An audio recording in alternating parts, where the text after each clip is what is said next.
from where the stress straight strikes like straight bullets and is brutalizing my being with bloody blows. See, I use the black and blue bruises like ink to map roots that render rational rhetoric in response to the pain that poverty pours on the streets like liquor for memories that hurt. Drowning me, drowning we in our very own existence. See, I lived in a place where the smell of arroz con pollo frito y plátanos fills the air from where when walking you hear arithmetic hip-hop heartbeats. Shh, listen, can you hear it? I'm asking, can you hear the sounds of heroin addicts that weeble, wobble, spiral downward and hardly ever touch ground, where crackheads day and night run the streets like roaches with the lights cut on and drunks direct traffic? Yeah, that's exactly what I said, and I'll say it again. I said, drunks direct traffic. Those are the same folks that never get hit. A place where young ones get abused, get slapped with the back of a hand so hard that the pain begins to reveal itself through self-explained scars, and she's only 15 in high school. And see, all she's trying to do is get her first car and make a little dough, get a part-time job, but her man's calling her bluff, yet he's still out cheating as if her love isn't enough. A place where marijuana roams the skies, and as I read books, the homies around me get high. So high that they believe they can fly, where brothers and sisters are splitting a Corona, and their high is so high, it's so high, it's so high, that swiftly every American in the room is suddenly from Barcelona, knowing all good and well that they were born on 9th Street in Daytona, where people cry tears of inky black blood as I look down at the bodies in disdain and the pain begins to rain on the veins of my heart, as I daily pick apart the course of every night. But see, I'm also from a place where poetry is in the book and the book speaks poetry, where the book is poetry from Tupac lovers, Biggie lovers, Maya Angelou, from drug dealers on 24s to murderers burying the corpse that pray one day they'll never be yours, riding around sharp through 1 square mile city, the city of Central Falls, money, malls, salons, and cars, sponsorships to lost bullets, demoralizing souls, decapitating, assassinating, one-time bullet-oriented minds. I'm from where they leave ammunition holes in the wall, where drugs direct traffic, and they never get hit, where young ones get abused and are never stopped. Will they stop? Is the place where I'm from. Hey y'all, my name is Natasha Busari. I'm here at Arts Out Loud. You can find me on Instagram. Name is Poet Ifrika with an I. You can also find me on Facebook, Natasha Busari, last name B-U-S-A-R-I. I also sell jewelry pieces, Ivory Jewel, also on Facebook, Arts Out Loud.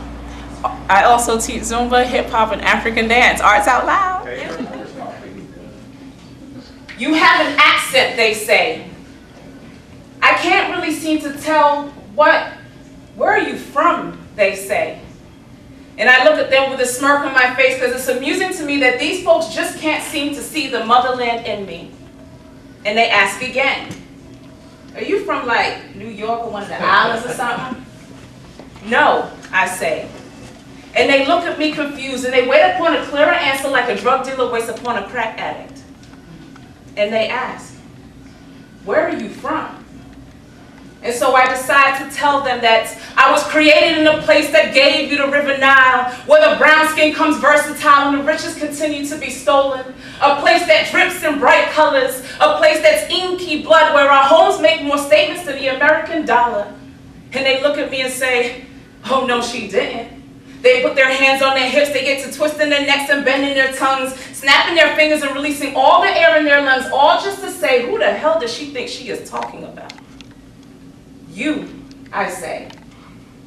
And I tell them that I reign from a place where there are many tongues but one entity, yes, many borders but one DNA, one chemistry, a place that I will defend defensively, a place so damn expensive yet one race of people were able to control it depressingly, like ecstasy does the body or weapons do the enemy. I am a child of thee. I am a product of the Horn, the Gold Coast, the Central and the South. This is what you hear when I open my mouth. But they still don't seem to get it. And so I tell them that I come from a place where dust is nature green, blood red and river blue, a place where when too many times we try to appease the people that we never knew, and they still don't seem to get it. So I ask, Do you know what it's like? Do you know what it feels like to watch your first mother crumble under the ignorant words of someone on a 32-inch TV screen? To know that the closest connections my African-American brothers and sisters have to the National Geographic tales is the government-controlled Google search. I mean, why would the Western world want blacks to do their educated research? I ask, do you know how it feels to sit in the middle of a classroom and know that the professor is teaching historical lectures that are nothing but lies, false fallacies, misconceptions, and illusions, all to keep Africans from starting revolutions? Because see, the confusions have been built into your institutions. Because see, we're not taught to pick up a book. We're taught to memorize every lyric to every song hook, to roam the streets and glorify the ghetto, and then wonder why the foreigner next door is called a hard-working fellow, or an overachiever, as some like to put it. Do you know how it feels?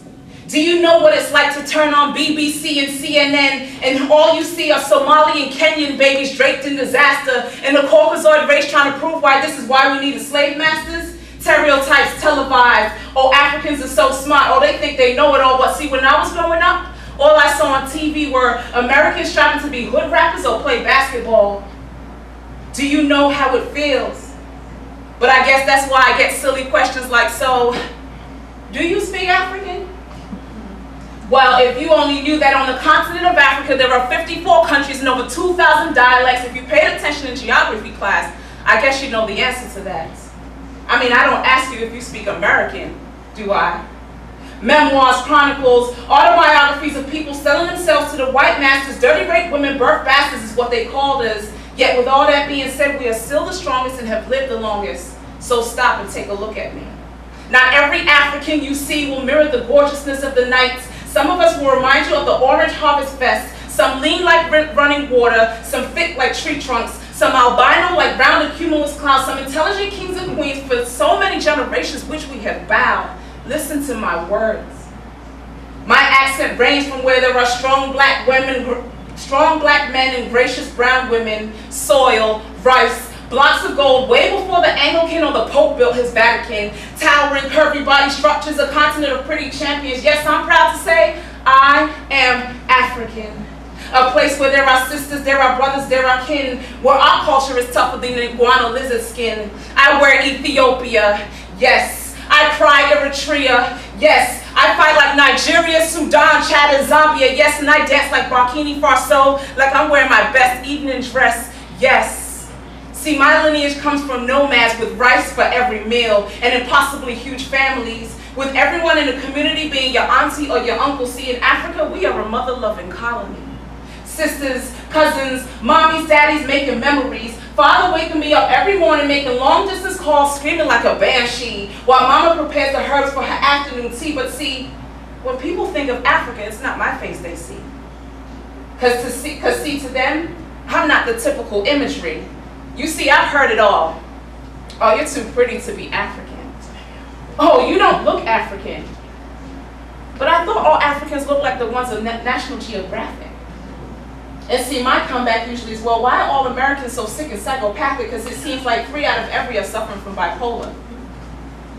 People hear the word Africa, and they make faces like they've been told they have an oral cavity, and suddenly they seem to forget that this lineage too is your nationality. The rounded hip, thick lip, full hair is the African anatomy, but you've been clouded by what you see and what TV shows you see. You are the same people that think Columbus found America. You are the same folks that didn't even know what an East African girl was until Drake sang his line, killed off a whole people and laughed around a turkey and a table around hysteria. Africans, we are the mother of the earth and we age like fine wine. You are the same set of people I remember only wanted to be black, and now suddenly it's cool to say that your grandparents are from Trinidad and Tobago. See, black is black. Whether from Africa, Jamaica, stop glorifying that. That shit is whack. And I'm tired of the media portraying Africans as if they're helpless. See, last I checked, America had 3.5 million homeless people in 2013. Now think about that. Africa, where Yoruba and Hamid, Tigray, French, Portuguese, and Arabic split the tongue. A place where the phrase "it takes a village to raise a child" begun. Africa, where traditional melodies are sung and our mothers forever stay young. It is where folklore stories are told, are recited, and when the sun shines, it gets my grandmother excited. I bet none of you knew the tune that you sing in church, Amazing Grace, was stolen from Nigeria by the uninvited. I didn't choose Africa, the first mother chose me. It chose me to be the face, to be the queen bee, to grow old and yield happiness like fruit trees, and to bask in my blackness and enjoy my curves and spit my native tongue and eat the fruits of the land, all for free, no taxes.